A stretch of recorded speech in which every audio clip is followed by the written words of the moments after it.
you know, that actually me writing something and putting people in a room with it means something, it does something, it says something, and actually I need to take more control over that. And so anyway, long story short, I ended up rather nervously and sheepishly trying to do a load of feminist reading, sort of almost like going through a kind of reading list of loads and loads of stuff, and then... But like other people look at pornography. Yes, I was sort of like inverse, is that the right word of that? At home, reading loads of feminist books.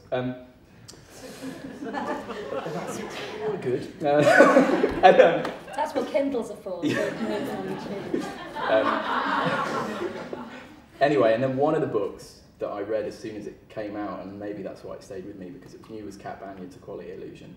And then the show Bloodlines specifically came about out of a chat with Carrie Cracknell, who ended up directing it.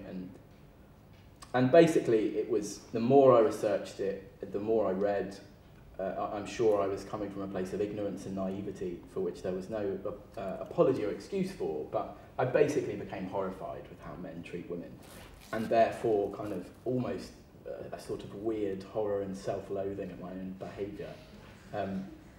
And so I guess Bloodlines was me trying to grapple with all of that, really.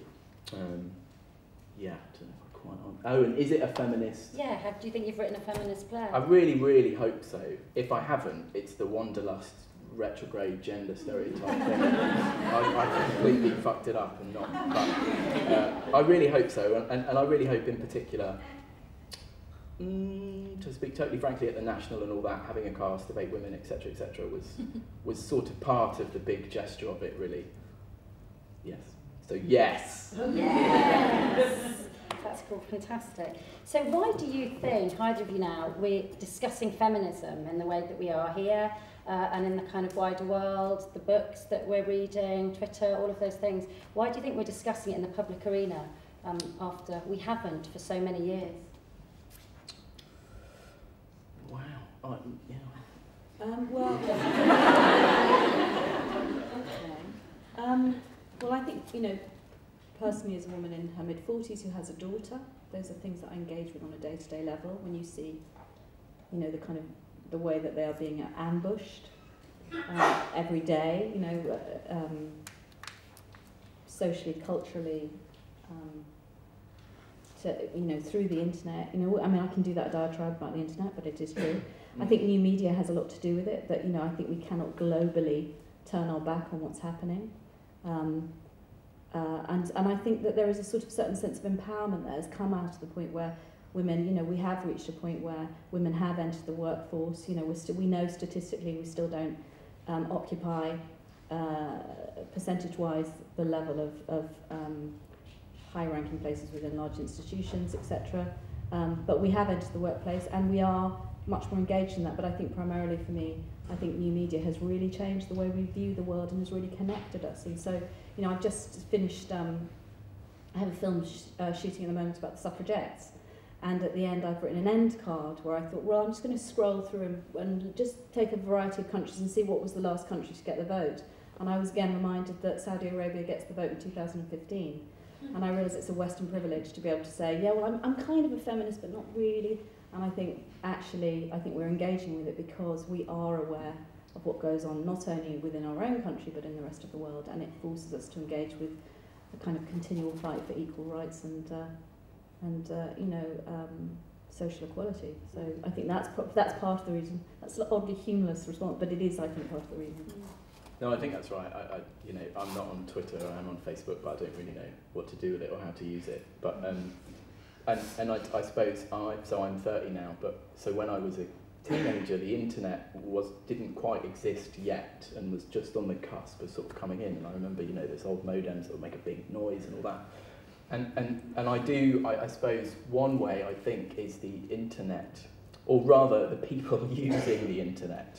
The way we use the internet has maybe shifted, particularly now, the way teenagers have access to all sorts of things that I think, unless I'm naive, I didn't to anywhere near the same degree when I did when I was a kid. And so I wonder if the sort of, I don't know what you would call this wave of feminism, if it should be called a wave or any of that, but I wonder if it is slightly responding to that. And it feels like, you know, one of the criticisms of Bloodlines was there's nothing new in it, in terms of the arguments within it. It's not really saying anything new.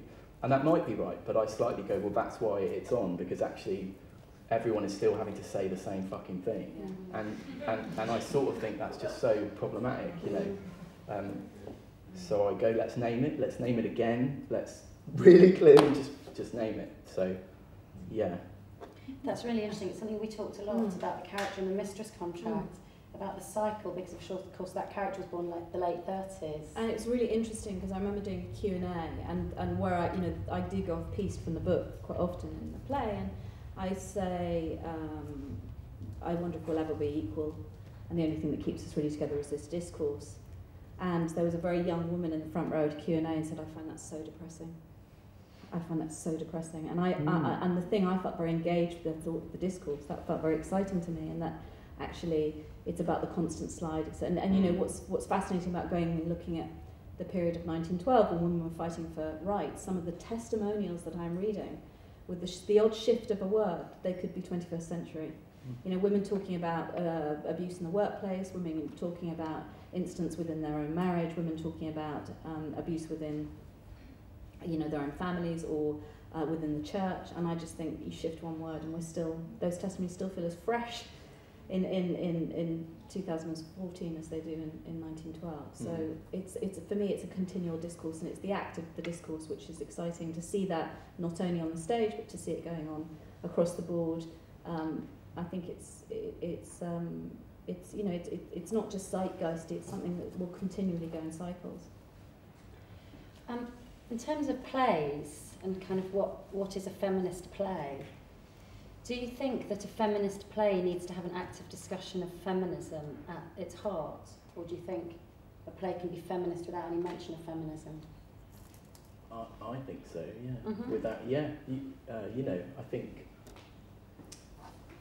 by you know, actively in trying to say embody one of the ideals of feminism within a play that in no way is about feminism, I think is, you know, slightly what I was talking about earlier, the idea of just as a dramatist being responsible, you know, which sometimes sounds a bit prudish or you know, conservative with a small c or something, but more and more I just think, yeah. So yes, you know, I hope that that's desperately what I tried to do with everything. Is that even if it's a play about cheese farming, you know, it's the most feminist take on cheese farming that I'm gonna, you know, that I want to write. I sort of don't want to put something, you know, anyway, get people to watch something that's sort of shit. For want of a better phrase, but you know. We all try and do that. Yeah. No, I just like to produce shit. I mean, I think it's, you know, I think it's a really interesting question, because my only concern is that we don't censor the other voices who don't want to write those kind of plays, you know, who want to engage in a different way, you know. And I think, you know, I think, you know, I would always try and write a feminist play in terms of I'd want to feel that there was a good role for women, and I feel a huge responsibility to that. You know, I've just got a new television series, and I've made the central character a man, and I'm always going to write. I love writing about groups of men. I love, but I'm still thinking, God, is that right that I do another police officer who is a man? Is that right that I, you know? So I think you just have to engage on every level when you do those things. But also, feminism can be embedded in, you know, feminism should run through the spine of everything we do. And it doesn't have to be overt. It just is present in what we do. So, so how would you say? What does it look like then? What's the difference between a feminist play in terms of the roles of women and the story and all that, and a play with women in it? What's the difference? And what's an example of one of those plays? One of those plays that's got women in it that isn't a feminist Either, play. both. Yeah. Example of both. A play with women in it, a play with good parts for women in it that might not be a feminist play, or a play. Oh, I see. I think you could have both in different ways. I mean, you know, you could have a play where you have, you know, it's set in a cab rank, and it's 12 men. And actually what you realise at its heart is that there is a feminist track within there that's saying something very important about the way men treat women, and out of it there may be a point of revelation for an audience. Or you can write a play, which I feel very strongly, you know, just in terms of the amount of actresses I know. I mean, one of the things that I think also runs parallel with feminism for me is ageism. And one of the things I feel really strongly about is writing older women, not only on the stage, but on the screen, and women who look their age on the screen, and that feels really, really important to me, that we don't suddenly go, well, I've got a 62-year-old lead, and it's fine that he falls in love with a 28-year-old. And it's fine. I go, no, why can he fall in love with a sagging 55-year-old? Why can't we have that? Or why do? So I think there are those levels of engagement about casting and how you create a piece of work. And I think you should put, we would need to put race into that as well, Yeah, of course, absolutely. in terms of that, you know. Totally, yeah, and exactly, and I think when you can make this grows bigger and bigger when you start to realise that actually it's just about engaging more with, and that's the privilege of doing what we do, that we do this work, but we should also actively engage, not only in its response, but, that's why I do, I've tried this time with the Mistress contract not to read the reviews, and it has been a blessing, but eventually I feel a responsibility to read them, because they are important voices, and they're intelligent people, and so you have to also engage with those. So I think it's also about engaging with how people are responding to play and how that then affects what you write. I think there's something really interesting for me about this, and it's a conversation I've begun, at 46, and having worked my whole professional life with writers, I've only just started to have this conversation with writers, and it's about what are the women doing in your plays? And we've started to discuss it at the Royal Court as a conversation that needs to run through our readers, the literary department, every conversation that we have. How are we using women in the plays, and are they just there because it's incredibly dramatic when somebody gets attacked, or is there another way that we look at that? And there's a real kind of, and I think that will take some time, but that sort of scales falling from people's eyes are really interesting. I had a fascinating meeting with a young writer yesterday who's written a fantastic sort of fairy tale, mythic kind of play about a boy who gets kind of drawn into a gang. And there's a scene, which are the only bad scenes in the play, when he's with his kind of bad mother who's upstairs shagging a white guy, and she doesn't look after him properly. And I said, if anyone else came, if a young person came to see that play and you said, why does that boy end up in a gang? They'd say, because he had a bad mother.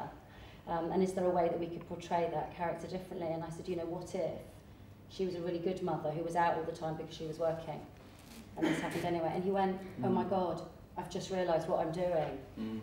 You go for the automatic, the EastEnders storyline because it's quick, and that's the kind of big, I think those are quite big questions really that need to be asked. What do you think about things like the Bechdel test for film? Do you know about that? Yeah, that's the sort of, if a woman's in a scene and she's... I've got the rules for it, right? Do you know about the Bechdel test? No. So the Bechdel test is for those of you who don't know, it's a Scandinavian test in the name of equality. When we talk about Scandinavia, we have to remember that they have the highest percentage of domestic violence anywhere in the Western world. So before we glorify Scandinavia too much, we have to remember that. But it's the test about what questions do we ask of movies in order to achieve some kind of equality. And the questions are there fewer than 2 women in this movie? There are 2 or more women in this movie, but they don't talk to each other. There are 2 or more women in this movie, but they only talk to each other about a man. There are 2 or more women in this movie, and they talk to each other about something other than a man. It's interesting, and that's seen as a great breakthrough. I think we need to have a similar sort of test, don't we, in theatre or in television, and ask a kind of different set of questions. Yeah, I think it's something you engage with. I mean, I would write a play about a bad mother. Yeah, but I would ensure that would be the play. That would be the subject of the play. That would be the subject of the play. But I think what's tricky is that there is this very sort of subtle massaging that goes on often. And, like I said about the casting issue, where you just feel like when you're trying to create a romantic situation with an older man, the age is being pulled back and younger and younger and younger and younger.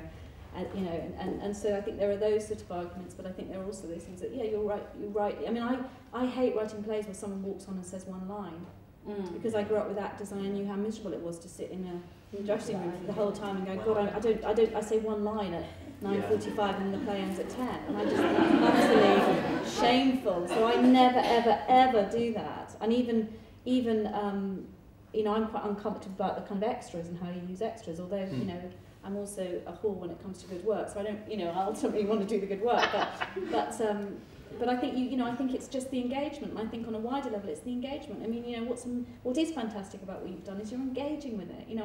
I went to see that, going to see Bloodlines at the Shed was incredibly exciting, because I suddenly thought, there is the space to do this work that doesn't have to be a 5-act structure play, it doesn't have to be complete, but it's engaging, it's throwing up conversation, and I think that's what any good work should do. And so what worries me is when I start to create work where people feel very comfortable, and I realise actually when I go through it again and probably do that test, I've failed. I often fail, certainly with my television.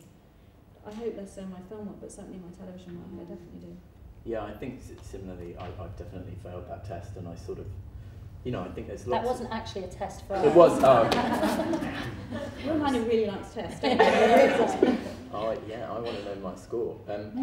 I thought, yeah, you know, I think again taking responsibility for even trivial things. You know, working on Bloodlines with a group of eight amazing actresses, and part of the process of devising was to, you know, ask them very directly about their own experiences, both within the profession and outside it in their private lives, I guess. And one of the things that, of course, constantly came up is when they get sent a script and it's just elderly woman, or it's just woman at bus stop, or, you know, and there was a kind of skit on it in the play, but I think, well, I will actively make sure that, as you say, a bit like, you know, the one line in a play, which I've done, and again, it was only going through that rehearsal process did I go, Christ, that poor person has to sit around all fucking night, go on and do one line in the Pizza Express scene or whatever, and then move a few tables, and then they go home, and I think I just, having done that, and once you realise it's of course it's a living person who's turning up every night, you know, I desperately want to write good parts, and I think you get the best working with performers when they are desperate to feel an ownership over a part, and actually if you've not given them very much, you're not going to get a lot back, and so I think it's also about the fact that, you know, good work can change things. It can, you know, it can literally change. Some of the things I've seen in the last year, some of the films I've seen have changed the status, you know, quo of how we respond to certain people on film, certain, you know, so I think one has to have quite a self-conscious sense of responsibility now, because we do have the power, and I feel that more and more as I go on, but at the same time I'm also wanting to hold on to the kind of tiny threads of my artist that, you know, you really have to hold on to, and also allow myself still to sometimes go off piste, and you know, so it's a balance between those two things of staying engaged but also allowing yourself to trip yourself up and see where your own prejudices are, and because they're real, and you never want to not do anything that doesn't feel real or truthful. So it was really interesting when Abby said that thing about power. I was just thinking about the kind of luxury and privilege of the place when you can say, I'm writing a feminist play, or I want to discuss feminism, and I sort of felt, for me, I was able to do that when I was a student, and then in between, not for ages, and now I feel really I can again. So it's really interesting about absolutely no power at all, and you say anything, and then what trying to get power means in terms of trying to say things which make you unpopular to the people who could give you the opportunities and the jobs, and then the feeling when you have the right to say it again, something really. But I think any living, breathing, thinking human being, who wouldn't be a feminist? I mean, why? I mean, basically, it's not really a question. I mean, who wouldn't be a feminist? Who wouldn't want equality? Yeah. If you're a living, breathing human being, that's what you should aspire to. But I also think it's about engaging with the difference, because that will always need discourse, because there are differences between men and women. Yeah. So let's throw it open so that you've been very patient, can kind of join in the conversation. There's the ever-present roving mics. And we haven't got time for loads of questions, but we'll try and get through as many as possible. Somebody put their hand up down here, Chris, first of all. Thank you. Hi there. Yes, it's on. Oh, right. Yeah, my question was just more about, you just said if everyone should strive for equality, and that's what people are going for. And Nick, earlier you said you've been accused of retrograde, was it gender stereotyping or sexism, something like that. Now, never met you before, but you seem like a nice guy. I don't believe you would do that. I don't believe you would do that intentionally. So I guess my question really is, are men entirely to blame for, you know, the lack of parts for women on the stage or anything like that? You know, Nick said this happened, but he didn't do it intentionally. I don't suppose you did. Yeah, but well, my feeling would, I think yes, men are to blame for certain. Yeah, they are for certain things. Basically, like I, as I said, the sort of horror when I was researching Bloodlines, particularly with violence and abuse, I was just appalled at the scale of it, and I think, you know, that's the thing I feel most pessimistic about, is I just, you know, and even some of my friends who came to see Bloodlines were a bit like, oh God, that was a sort of torturous hour, you know. And I don't know how you shift the culture of men, what's the right phrase, in effect feeling entitled to do whatever the fuck they like without in any way, you know, making the empathetic leap to consider how you're treating someone. You know, and the sort of horrifying statistic of domestic violence is it's often with people that people are in a relationship with. So I think, again, in my sort of naivety or ignorance, I would assume it was almost this kind of random scattergun violence, but it's not. It's considered, and it's brutal, and it's deeply detrimental. And I yeah. So in that instance, yes. But also, I think making a mistake or an error of judgment, you know, I think you have to take responsibility for that, and I think which I hope I did and tried to for that particular play, you know. Anyway, that doesn't quite answer the question, but yeah. Would you want to respond to that? Or? I think men are to blame. I think we collude as women because we're put in situations. I think, you know, I work with a lot of very powerful women now, and I know that there's a swaggering that goes on amongst us about how isn't it amazing the way we're able to juggle, you know. And so I think there is a certain, you know, I think we can be guilty of it, that, you know, that we, you know, I think it's, you know, gender is also a construct. So it's, you know, I think it's I'm really fudging the answer because I don't actually have a complete. I'm engaged. You know what? I'm engaged with it at the moment. I'm not entirely sure. I think as you know, as men, you know, men have been dominant. Men in institutes, men globally. You know, of course, you know, you would have to say it's been the most dominant of the gender. But, you know, in a way, I think what's difficult is that some of the women, in order to occupy that space in the workplace, have also had to inherit sometimes those, and that's what's complicated to me, is that actually there comes a point where, you know, so I think there is a sort of seismic shift going on, but I'm still engaging with it, so I don't have a profound answer for you, to be honest. Mm-hmm. But I think also my instinct is it slightly goes beyond blame, if you see what I mean. Like, I think sometimes from men maybe that there's a fear around feminism, or about because it's going to belittle or mock or deride the way they behave, and there's a sort of, I don't know what the right word is, a kind of desire to push back against it. But I just think it's about getting beyond that. Like, I don't think it's about blaming men or about women. And there's a brilliant thing Kat Banyan says, you know, until we've got equality, no one has the right to judge anyone else. And I sort of try and really, really, really stick to that, even though that is much easier said than done. So when, you know, I think that's exactly the school of thought, I would say, which is that we're all striving for equality, and sometimes we all fail at it, and sometimes we achieve it. But I think it has to be a discourse. So I don't know how productive it is to blame, and that's not me dodging it. I just think I know a lot of men who are really engaging with it, you know, and yet. You know, there's a difference between, you know, the man that you're having the conversation with the kitchen with and, you know, a man who's running a country. You know, and so those are different things. The woman in the green jumper, please, Chris. And then we'll have. Okay. Oh yeah, but we're live streaming, so people in the Ukraine need to hear what you're saying because they've got nothing else to do. Oh, Abby, you were talking about difficult female characters and about ageism, and I was really struck when I was watching The Invisible Woman, which I loved, by Kristen Scott Thomas's character, and she's one of a handful of women who, you know, look the age they are and get to play the age they are and take this wonderful part. And she was a very interesting character because she was sort of colluding with the older man having the affair with the young woman. I wonder what it was like working with her as an actress and on that part. I think it's fascinating.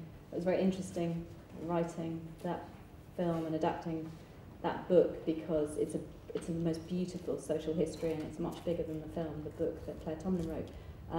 I think, you know, inherently it's about a group of invisible women, and so it was very interesting, you know, seeing how invisibility works in all different ways. So invisibility through ageism.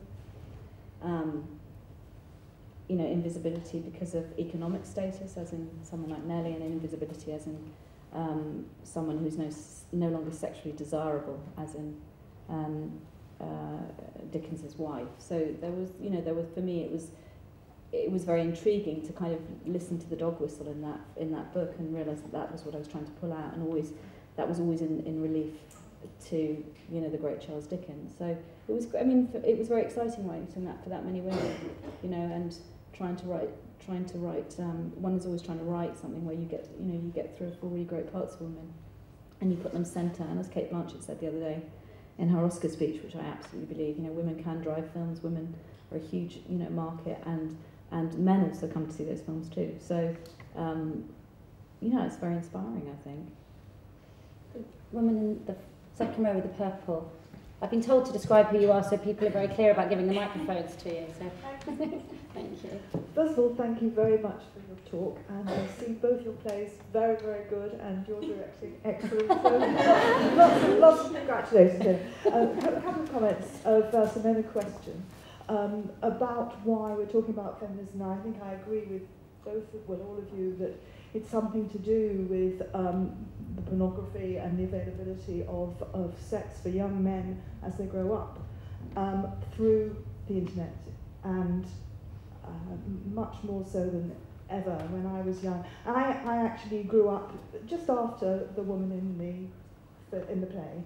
I was born in 1947, so I read all the feminist books, and I also had these wonderful ideas about workplace where people would share part-time work, you'd be able to have a baby and work some of the time, your husband would be able to look after the baby.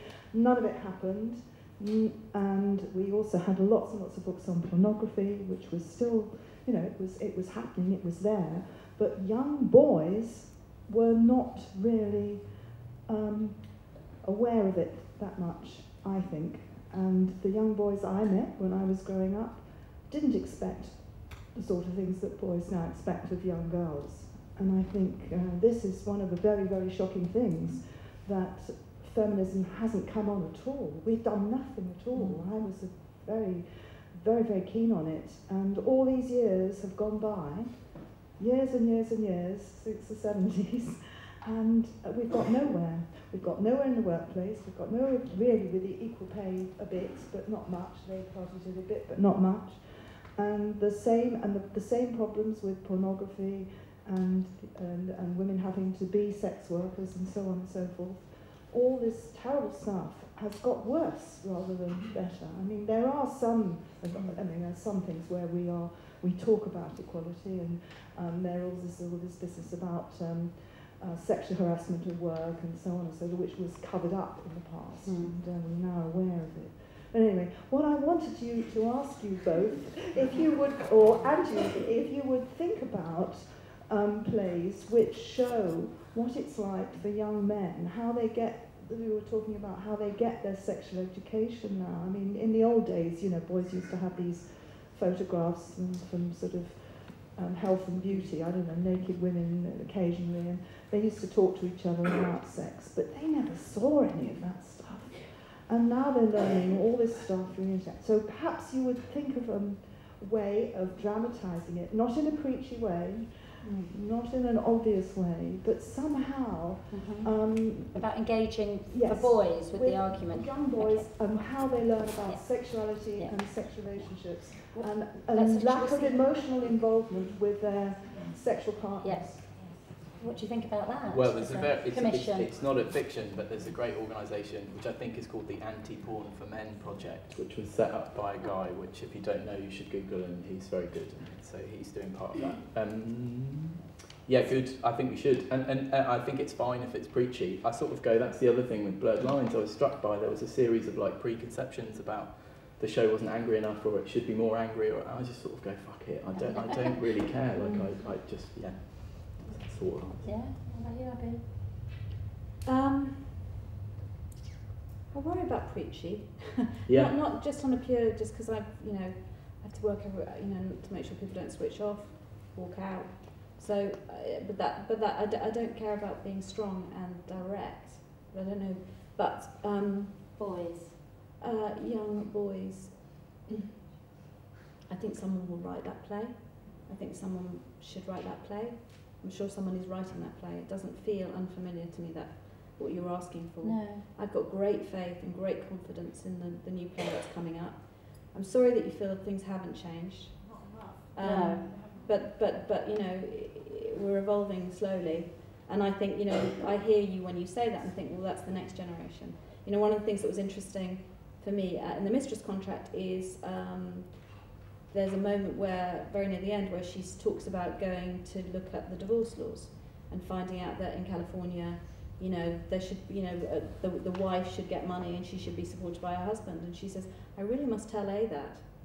And I like that contradiction, that actually every feminist also has to align themselves to the next generation, and that actually it's the next generation's responsibility to pick it up and carry it on.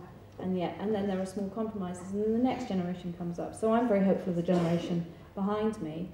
Perhaps my generation didn't do enough. You know, I certainly agree with Vicky, which is we came out from university and said, yeah, we're feminists, and then we swallowed it and kept it quiet. And up until 2 years ago, someone said to me, would you consider yourself a feminist playwright? And I went, oh God, no, I don't consider myself a feminist playwright. I mean, I write plays that are important about women, but I'm not a feminist playwright. And I'm quite ashamed of that now, that I said that. But equally, I think that's my choice. And I think there are going to be interesting plays coming from non-feminists. And that's the thing that that's what I'm doing. I think the thing that's also interesting is that although I'm going to go up there after that for a question from the balcony, because I think for me the thing that's interesting about plays about boys is that actually since new writing started, there have been many plays by men about masculinity. Hundreds of them have been on here at the Royal Court. Plays which really explore, you know, the sort of brutal masculinity, but not in a positive or moving on light, but which expose it. Saved by Edward Bond being the absolute kind of first one that set that going and asked those big questions what it is to be a man. Should we go up there? Celeste got a hand. Thanks. Vicky, I picked up on something that you said about things quieted down in the sort of 90s and noughties, perhaps. Yeah.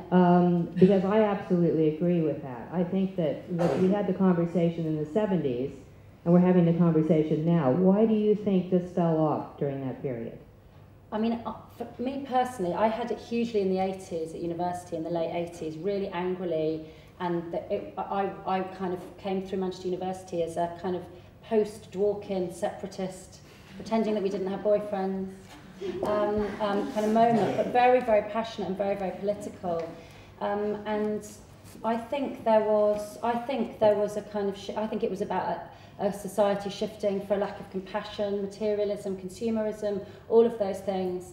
As Abby said, you know, if you're human, why would you not be a feminist? Because why would you not want equality? And actually, there's been a whole period over the last, here I'm off, there's been a whole period over the last 20, 25 years when we have all just been trained, you know, from Thatcher onwards, just to think about ourselves and our own individual needs and not to have a kind of response. And I think that's what's happened. And I think, interestingly, the internet and kind of social media and all of those things which are throwing all of that inequality in our face also enable us to communicate about it. So I think all of those things are tied up with why we're having those conversations now. And we can find each other in communities. I found people when I was at university, and then you go out into the world and now we find each other again. Something interesting about that.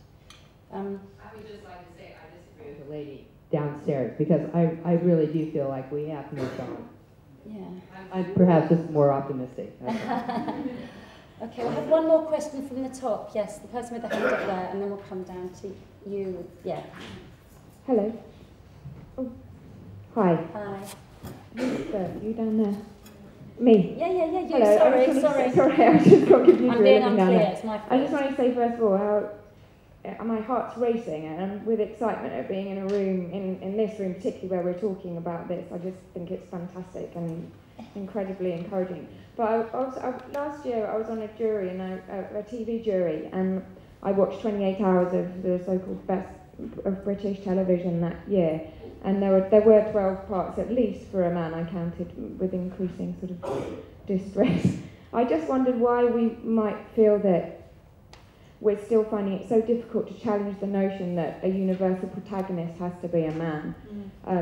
Not just in theatre, but I think, and I wondered sort of as an extension of that, why it was so difficult for the arts to do it. I think it's wonderful that we're hitting it, and I really feel that the Shed's doing it, and other people, but it still feels like, you know, it's taken until right now, really. Even in the last year, 2 years ago, I was still a bit shy, just saying I'm a feminist publicly, and now I want to shout it as loud as I can. That's all changed, which is brilliant. But why are we, as a sort of arts community, still, do you think, I mean, I know we're not in here, we're having the conversation, we're having the discourse, but why is it that you say it to people, that, you know, backstage at the National, generally speaking, it's all young blokes still? And so why are we still saying, oh, that's shit? Why aren't we I know, as I say, we are in here, which I'm really thrilled about. But it's like, how long is it going to be? I've had enough. That's it.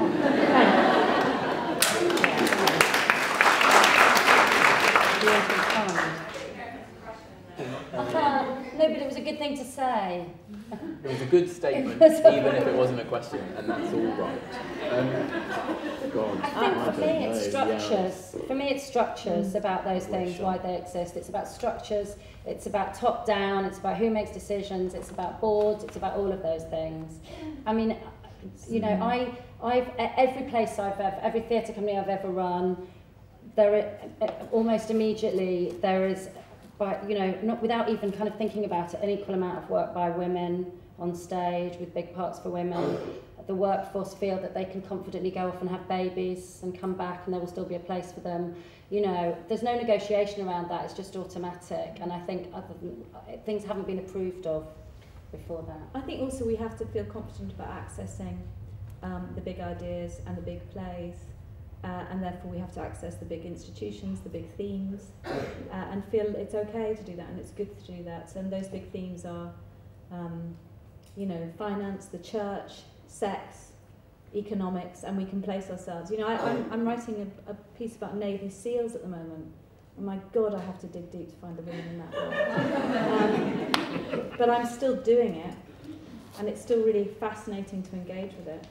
And so I think it's, you know, I love your passion. I think it's moving, and I'm glad to hear you say it. But you have to keep engaged on it. I think also in terms of developing work, there's a very important thing about about dramaturgy and about structure and about questions around plays. And I think conventionally, and talking about playwrights specifically, playwrights have been asked very male questions about the structure, the subject of those plays. I once had a conversation with a very well-known and successful director about a play that Abby wrote, actually. And he said, you know, I'll never be able to put this play on stage because it's not really clear what it is that it's saying. And I said, yeah, but it's a first draft. Surely we would have the questions and have the conversation, but it wasn't there in the first draft, so it didn't happen. And I feel that we need to have different conversations around the work in terms of to increase diversity in every way. So that's really important, I think. You've been very patient with the microphone. And very precise as well. Who should see feminist plays and how do we get them to see them? Anyone and everyone. And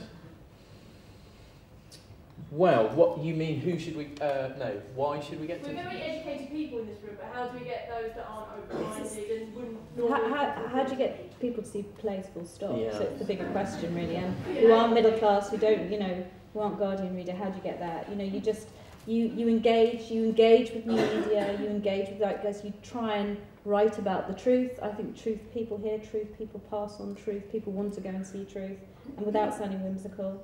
I think Vicky can probably answer that more actively and how you do that, engage with audiences, you know, who this is relevant to, but I think it's relevant to us all. I think you're right. I think the pity is that we're often preaching to the converted, and we know that, and so, you know, television is a great medium because, you know, it's a small political box in one's corner, and so is film, but so is theatre. And the way I think somewhere the Royal Court is working is the fact that, you know, I think you're actively working to shift your audience, aren't you, and to engage in a wider way, to go out to different spaces.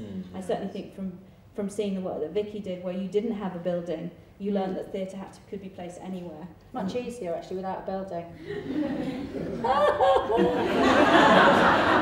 But it seriously is, because you can engage audiences in different ways, because, you know, the Royal Court, the National, there's an architecture. What do you feel about arriving in Sloane Square? What do you feel about walking through the door? And all those things, they're actually block barriers rather than things which open up. So it's interesting. I think theatre architecture is a really interesting subject in terms of audience development, actually. But we've probably got time for a couple more questions. You've had your hand up a lot, and we'll go for one. You in the front row as well. Hi, so yeah, I saw Bloodlines lots of times because I work as an usher at the National, and we had so much good feedback about it. But we had the wall of, people could put up their comments, and one of the comments that really stuck out to me was someone said, "We don't need this, women already run theaters in this country, and we don't need this to happen." And I went, okay, what? And so I just wanted to get some feedback from Vicky, all three of you really, as where you think women could go, not necessarily just as playwrights, but in theatre in this country, and the steps that need to be taken there. I mean, I think there's a big thing about women empowering women to take risks and make mistakes. I was an assistant director to Jude Kelly at the West Yorkshire Playhouse, and she just basically said, well, you've got a great, come up with an idea, don't come running to me to make it work, I'm going to empower you, you just go for it. And that was a really incredible thing, and I learned so much by doing that. And I think it's not about micromanagement, it's about opening up and being generous and just saying go for it. I think I did speed mentoring at the WOW Festival at the weekend, and this is going to be a very kind of unpopular, I don't know what it's going to be, I'm just going to say it. And I was really shocked by the women. I did 2 hours of it, so I spoke to 8 women. I did it, it's depressing as hell. It's really, really... What is it? Sorry. So it's speed mentoring. It's part of the Women of the World Festival, which is incredible. Yeah. And it's about women who people believe have some ability, for whatever reason, to mentor people who would like to come and ask a question. And they come and it's 15 minutes speed dating, and it's fantastic the way it's set up. And they come and they say, this is who I am, this is what I would like to do, this is my issue or my question, what do you think about it? Every single one, there was one problem for every single one of those 8 women, and it was confidence and self-belief. That was it. And that really, really impressed me. Because when that book came out, Lean In, I was like, fuck off with that show. Don't fucking oppress people to lean in and do this and all that, right? And I sat there, is she? Be careful. She'd be better off reading a cooking book and making some nice dinner.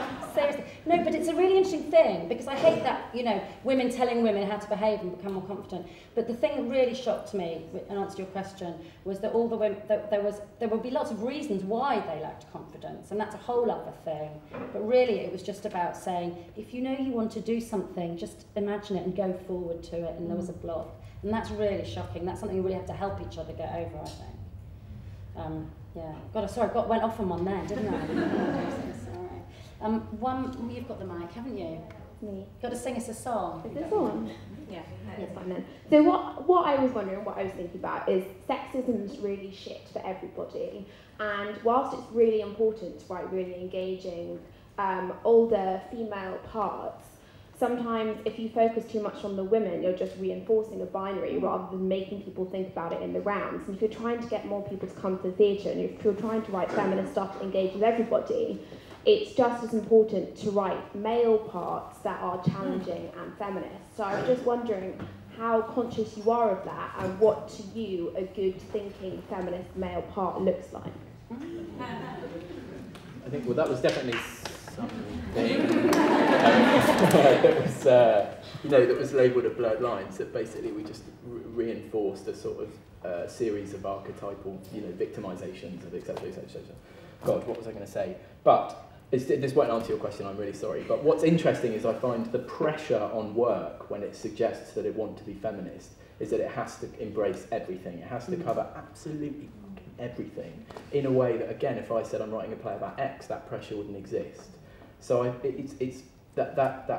promise I'm not trying to duck the question, but I find it sort of suggests to me that we're so starved, say, of a particular kind of work that's pursuing a particular kind of thing, that the pressure that the work has to cover everything, the history, generations, ageism, sexism, misogyny, is sort of massive. And I've gone away from your question and not answered it, I'm sorry. Your question was, what does a good feminist male play look like? Protagonist look like? I guess, God, I haven't written it yet. I mean, I haven't seen it yet. I'm sure there are there. I think what's interesting is when you see any play that's complex, when you see any character that's complex, when you see any character that's engaging. There was another bit of that question I was thinking back to what you were saying, which is, you can't write a play just about women. You want to write about men as well, and that's going to be important, and that's part of the dialogue. So, I said, feminism has to be through the backbone of what one writes, but that doesn't always mean that you have to write a play that embodies every element of equality. I mean, I think sometimes the act for me of writing a great part for a woman is a feminist act. The act of dealing sometimes, I recently had a producer, I lost a job recently, and I had a producer, I bumped into a producer, and he said to me about the new female writer who'd taken over, the great thing is she really knows how to work the director. They've got this great flirty thing going on, and it was the first time in my whole career that I thought, oh fuck, okay, so what I thought was creative connection, it's reinterpreted as flirting, and that made me think, okay, how do I engage in the workplace? How do I start to work with producers where I don't feel that I'm being measured on that, I feel I'm being measured on how creative I am.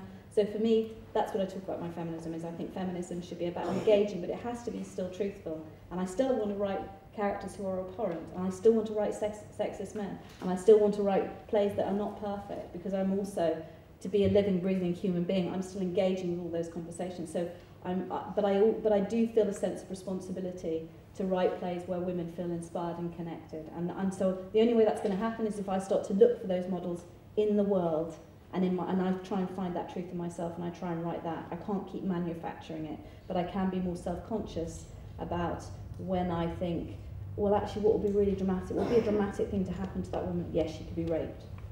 And think, really, is that always just drama? How am I going to explore that fully? So I think, it's all in motion, really. And I think the big thing, we have to draw this to a close, so I'm sorry if there's more questions that you have, but I think the big thing about this is what you said, is name it, and is the endeavour, and the fact that not enough has changed, but something has changed, but that we have to keep having this conversation, because if we don't have it all the time, things will just get worse. And the endeavour for me, in terms of what we do, those of us who make work or whatever we do, is a really important word, because I think we need to create a society where we understand the endeavour and we appreciate and support and question the endeavour than always just judging the end result. And I would really hope that from these kind of conversations, it's about us getting en route with endeavour. Yeah, I just really there's again a brilliant thing Kat Van Leeuwen says, which it's an aim, not a process. Yeah. So it's not about giving ourselves a hard time about making everything and absolutely everything. It's where you want to get to, and the means to get there, what it is, the tone it takes, the form it takes, the shape it takes, can be whatever it needs to be, I think. So we must finish, because they need to come on and do their vocal warm-up, so nobody will hear them when we do the show tonight. So thank you so much. Thank you to Abby and to Nick.